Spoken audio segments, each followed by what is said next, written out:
For more on this, I'm joined by Jonathan Wachtel from Washington, D.C. He's the former spokesperson for the U.S. mission to the UN. Jonathan, welcome to this News Hour. Is this resolution going to pressure the permanent members to reconsider the use of their veto?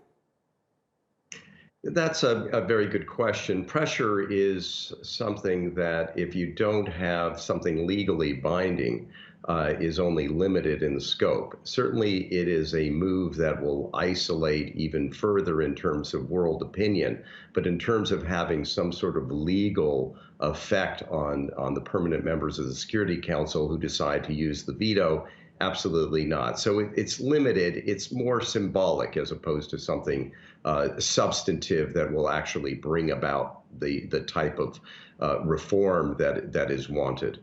And that type of reform is something that people have spoken out about for a very long time. I mean, many have said that the Security Council needs an update, it needs changes to be made. How likely is that to actually happen?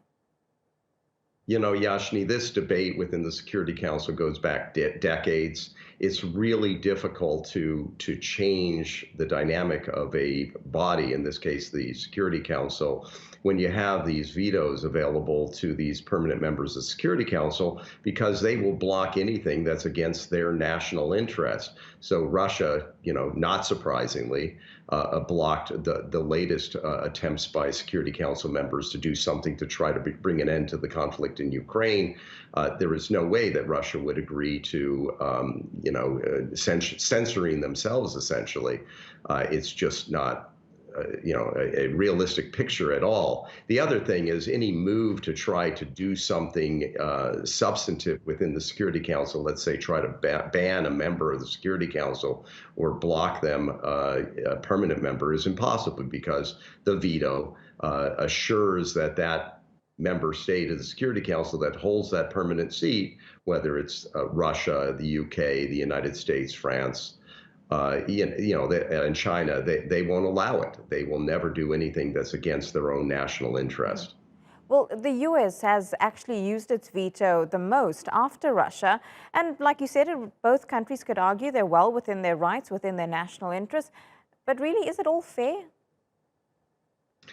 That's the problem. So is it all fair that hundreds of thousands of Syrians died in a civil war and continue to die because one permanent member of the Security Council, and backed up by China on a lot of the votes that took place over the span of the decade-long Syrian civil war, has been obstinate and refusing to not slap a veto down because that country has its own military and geopolitical aspirations within the Middle East that assure that its conduct is not blocked.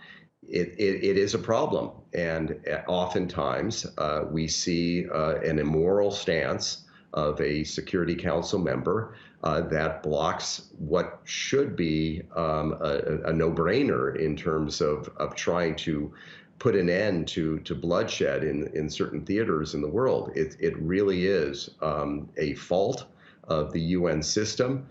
And, for now, unless a new system's organized altogether, it's really not changeable.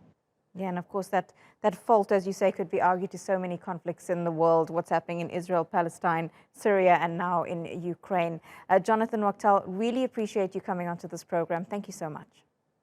Pleasure.